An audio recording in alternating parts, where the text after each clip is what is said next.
Assalamualaikum warahmatullahi wabarakatuh. Segala puji bagi Allah yang telah memberikan kita kesehatan sehingga kita dapat berkumpul di Zoom pada hari ini. Salawat dan katakan salam, tak lupa pula kita sanjung sajikan ke pangkuan Nabi besar Muhammad sallallahu alaihi wasallam yang telah membawa kita dari alam jahiliyah ke alam Islamiyah, yakni dari alam kebodohan ke alam berilmu pengetahuan. Yang saya hormati Bapak M. Fikri Jaka Purnama SPC MPC selaku dosen pengampu, dan yang saya banggakan teman-teman sekalian. Jadi kami di sini dari kelompok 12 ingin memaparkan hasil makalah kami tentang etika dan moral dalam kehidupan sehari-hari. Pada slide pertama, saya akan membahas apa itu etika dan apa itu moral, serta hubungan antara keduanya. Meskipun istilah ini sering digunakan secara bersamaan, sebenarnya etika dan moral memiliki pengertian yang berbeda. Jadi yang pertama saya akan menjelaskan tentang etika. Etika adalah ilmu yang membahas tentang nilai baik dan buruk sebagai pedoman manusia dalam bertindak. Dengan kata lain, etika membantu kita berpikir dan mempertimbangkan apakah suatu tindakan itu benar atau salah sebelum kita melakukannya. Nah, sedangkan moral adalah nilai atau norma yang mengatur perilaku manusia sesuai dengan hati nurani yang berlaku di masyarakat.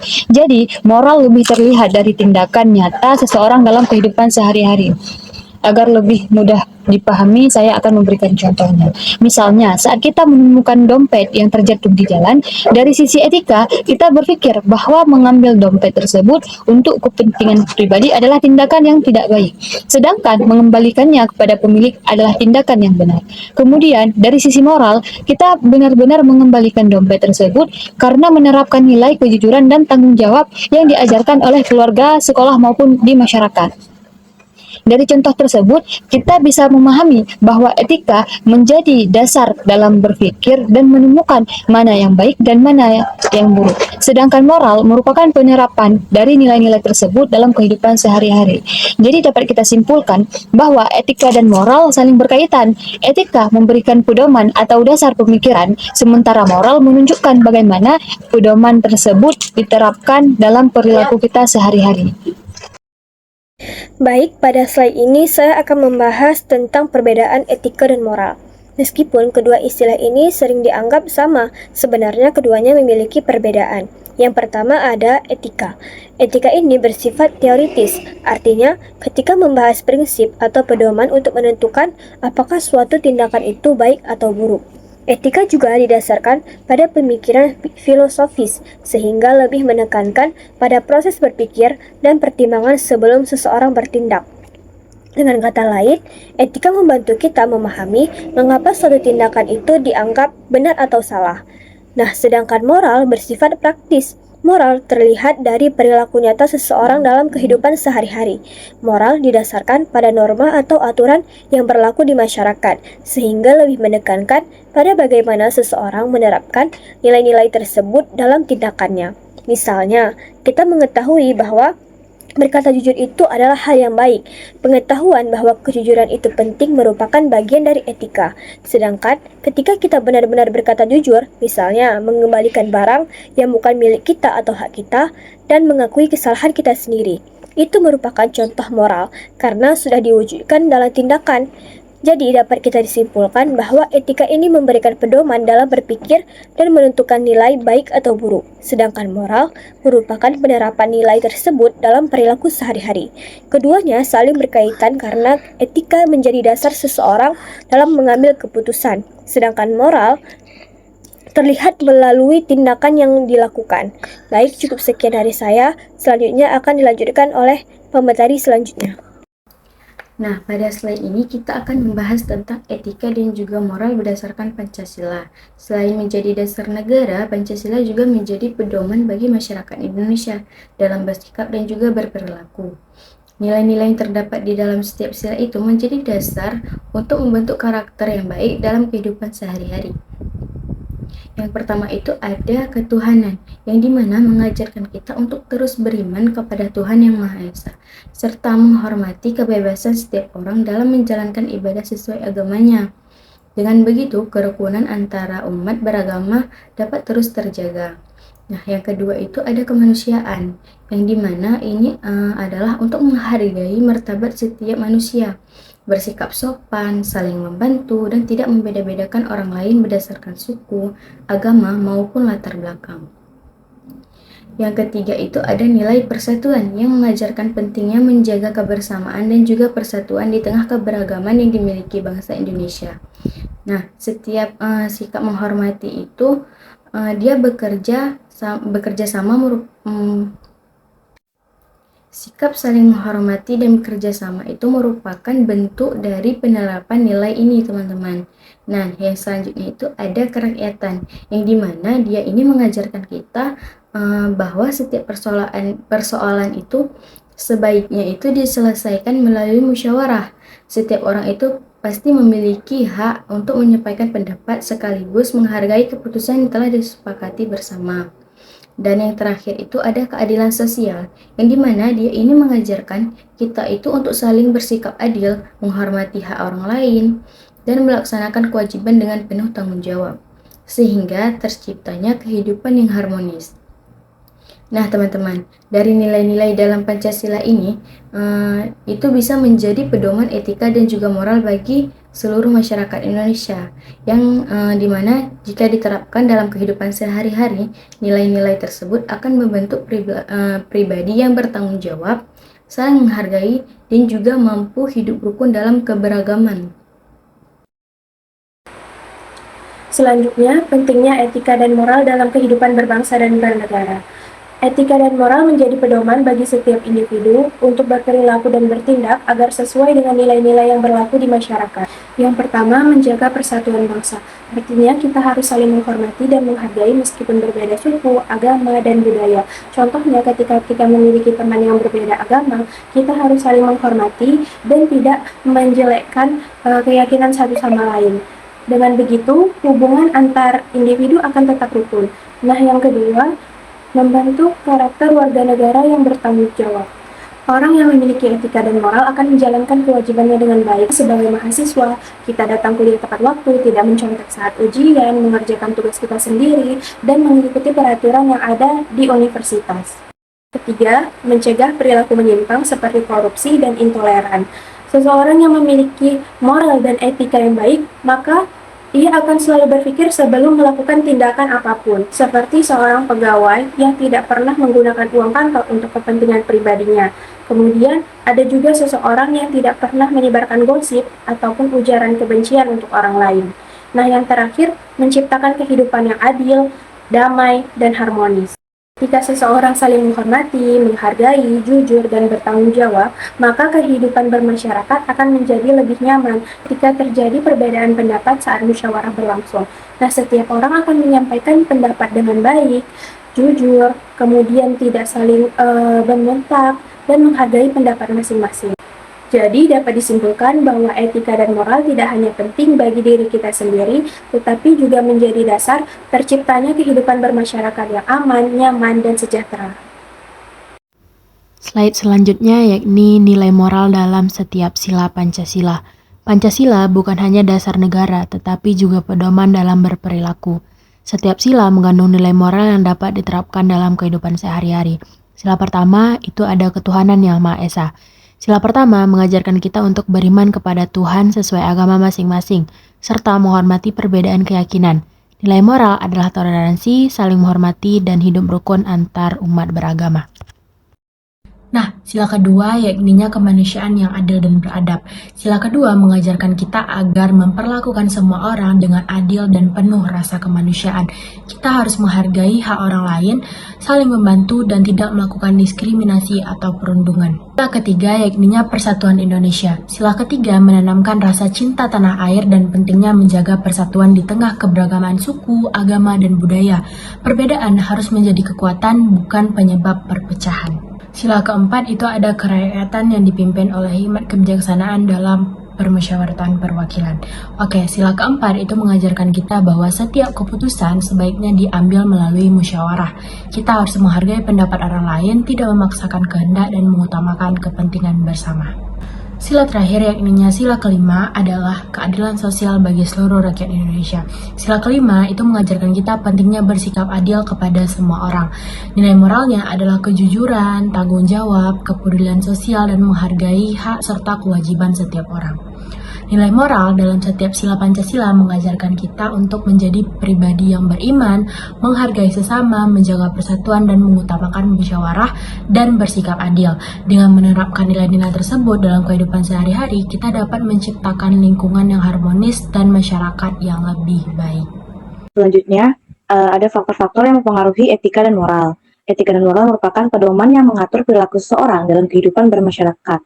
Pembentukan etika dan moral ini tidak terjadi secara instan, tetapi dipengaruhi oleh beberapa faktor internal maupun eksternal. Faktor-faktor tersebut saling berinteraksi dalam pembentukan karakter, sikap, dan perilaku individu dalam kehidupan sehari-hari. Nah, yang pertama ini ada faktor keluarga.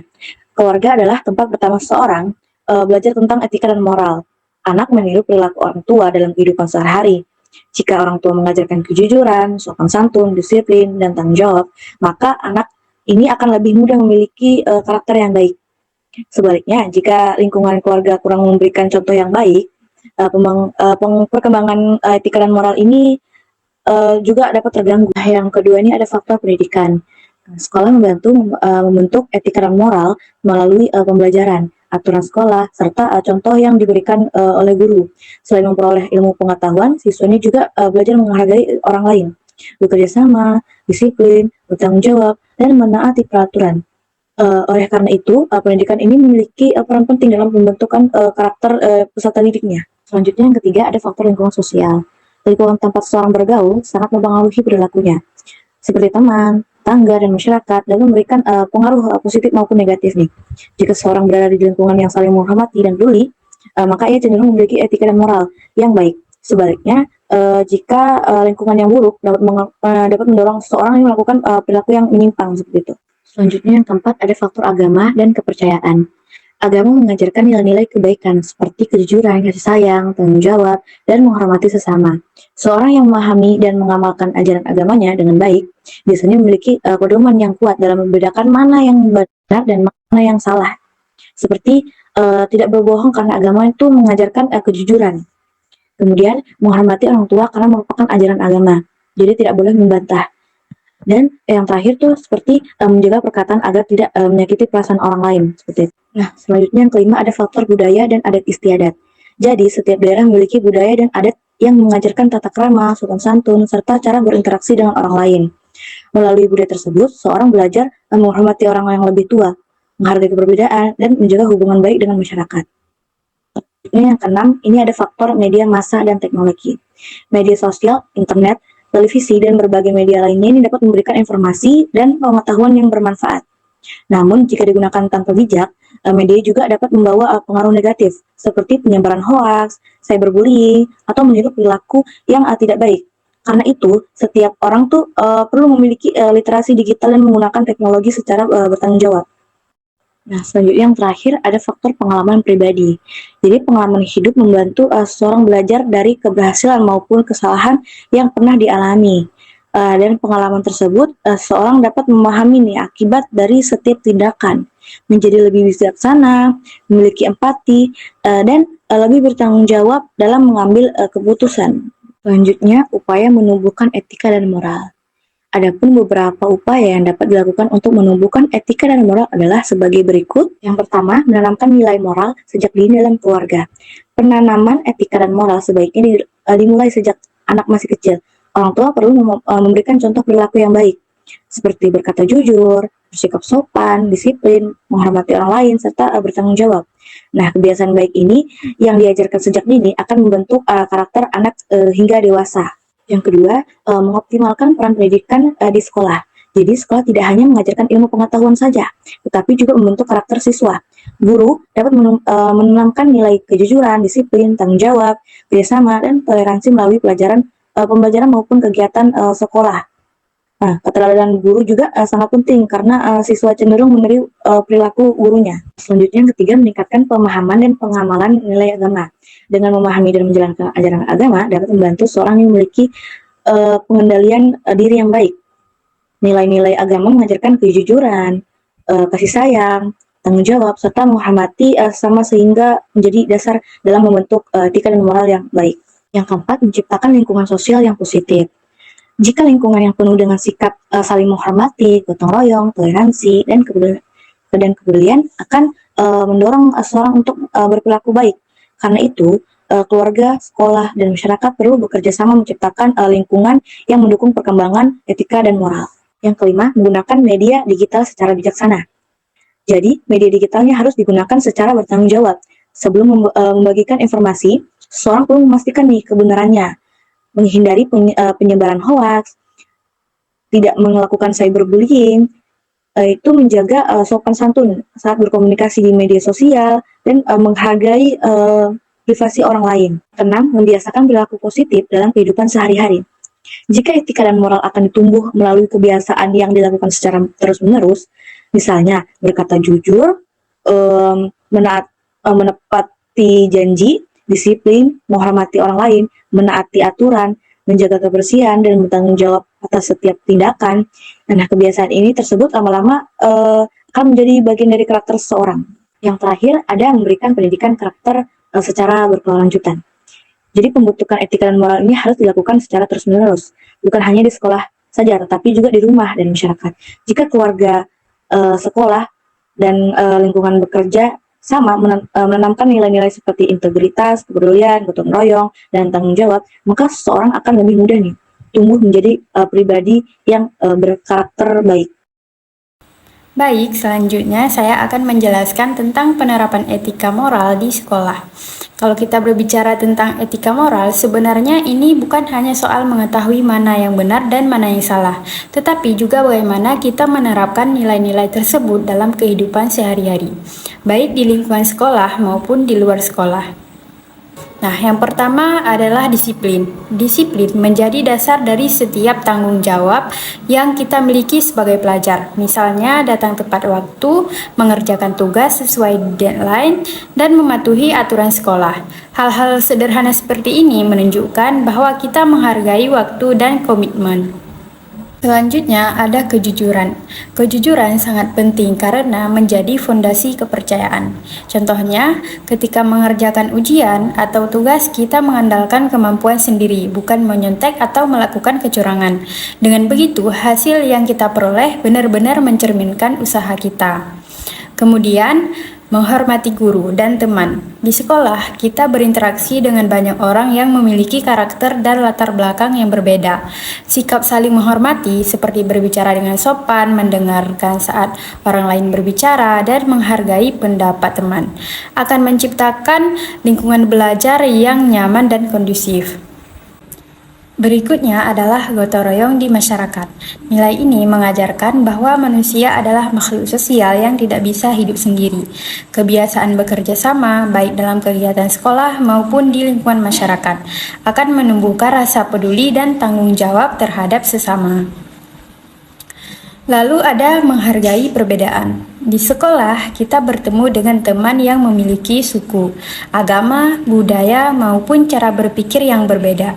Perbedaan bukanlah penghalang untuk berteman, tetapi justru menjadi kesempatan bagi kita untuk belajar, saling menghargai, dan memperluas cara pandang. Selain itu, kita juga perlu menjaga toleransi. Toleransi berarti mampu menerima dan menghormati hak orang lain meskipun memiliki keyakinan atau pendapat yang berbeda. Sikap ini penting agar terciptanya hubungan yang harmonis dan saling menghormati. Nah, di era sekarang, penerapan etika moral juga harus dilakukan di dunia digital.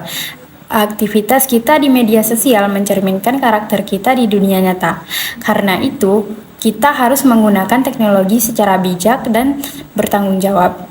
Salah satu bentuknya adalah tidak menyebarkan hoax sebelum membagikan suatu informasi. Kita perlu memastikan bahwa informasi tersebut benar dan berasal dari sumber yang terpercaya. Dengan begitu, kita ikut mencegah penyebaran informasi yang menyesatkan.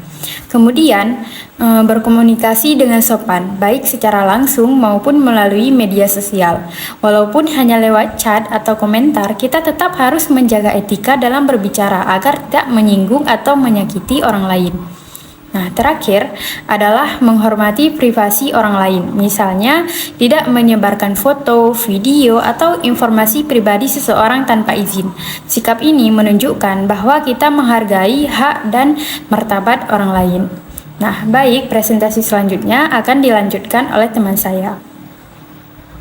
Selanjutnya kita masuk ke tantangan dan solusi dalam menghadapi era digital. Di era digital saat ini, teknologi memang memberikan banyak sekali manfaat, tetapi juga membawa beberapa tantangan. Tantangan yang pertama adalah penyebaran hoaks atau berita palsu, yang dimana di zaman sekarang, informasi yang belum tentu benar itu dapat menyebar dengan sangat cepat melalui media sosial, dan seringkali dipercaya tanpa dicek terlebih dahulu benar atau tidaknya. Lalu tantangan yang kedua yaitu cyberbullying, yang dimana adalah perundungan yang dilakukan melalui media digital. Dampaknya bisa membuat korban merasa takut, stres, bahkan kehilangan rasa percaya dirinya. Tantangan berikutnya adalah individualisme, yaitu kemajuan teknologi zaman sekarang ngebuat sebagian orang itu lebih banyak berinteraksi melalui media gadget, melalui digital, dibandingkan berkomunikasi secara langsung di lingkungan sekitarnya, sehingga hubungan sosial mereka itu menjadi berkurang. Nah, selain itu, ada juga menurunnya etika komunikasi, misalnya menggunakan kata-kata yang kasar di media sosial, menyebarkan ujaran kebencian, atau tidak menghargai pendapat orang lain. Oleh karena itu, ada beberapa solusi yang dapat dilakukan. Yang pertama, meningkatkan literasi digital, yaitu kemampuan untuk memahami dan menyaring informasi sebelum kita mempercayai atau menyebarkannya secara luas. Lalu yang kedua, ada memperkuat pendidikan karakter, agar setiap individu itu memiliki sikap jujur, bertanggung jawab, dan juga saling menghormati.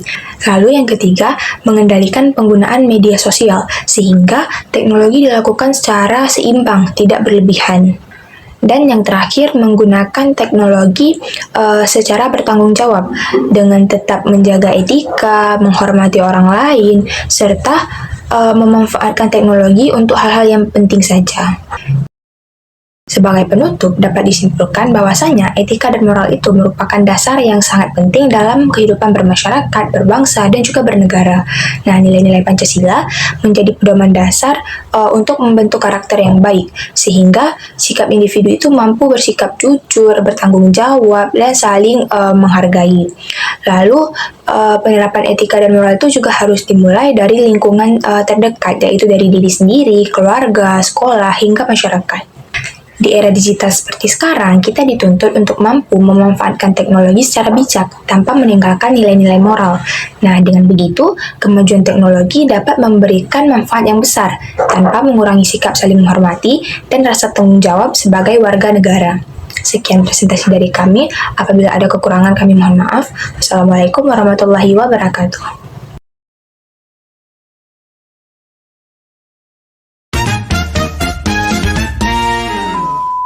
Dalam kehidupan berbangsa dan bernegara, etika dan moral menjadi landasan penting dalam membangun kehidupan yang harmonis. Nilai-nilai seperti kejujuran, tanggung jawab, kepedulian, dan juga saling menghormati tidak hanya berlaku dalam lingkungan masyarakat, tetapi juga dimulai dari kebiasaan sederhana di kehidupan sehari-hari. Ketertiban tidak hanya tercermin dari kepatuhan terhadap aturan, tetapi juga dari kesadaran untuk menghormati hak sesama. Memarkir kendaraan dengan sembarangan dapat mengganggu aktivitas orang lain, bahkan membahayakan keselamatan. Sebaliknya, parkir yang tertib mencerminkan sikap disiplin, tanggung jawab, dan kepedulian terhadap kepentingan bersama.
berusaha mengembalikannya.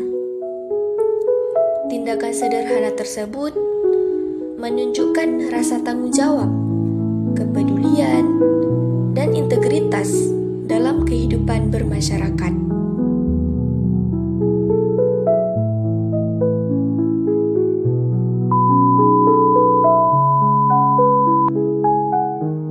Membuang sampah sembarangan mungkin terlihat sebagai tindakan kecil. Namun, ketika setiap orang bersikap tidak peduli, lingkungan akan menjadi kotor, tidak nyaman, bahkan dapat menimbulkan berbagai masalah.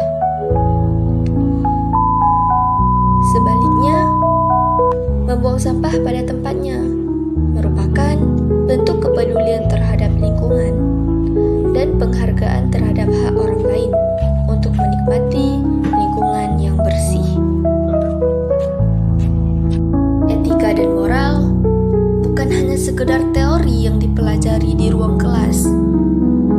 Nilai-nilai tersebut tercermin melalui perilaku kita dalam kehidupan sehari-hari.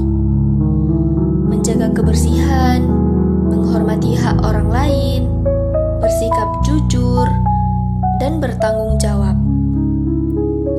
merupakan bentuk nyata penerapan nilai-nilai Pancasila sebagai pedoman hidup berbangsa dan bernegara. Perubahan besar tidak selalu dimulai dari tindakan yang luar biasa, tetapi dari kebiasaan kecil yang dilakukan secara konsisten. Sebagai generasi muda, kita memiliki peran penting dalam menciptakan lingkungan yang lebih baik. Mari kita mulai dari diri sendiri dengan menerapkan etika dan moral dalam setiap tindakan. Karena bangsa yang berkarakter dibangun oleh warga negara yang memiliki kepedulian, tanggung jawab, dan integritas. Ingatlah, perubahan besar selalu diawali dari langkah kecil yang kita lakukan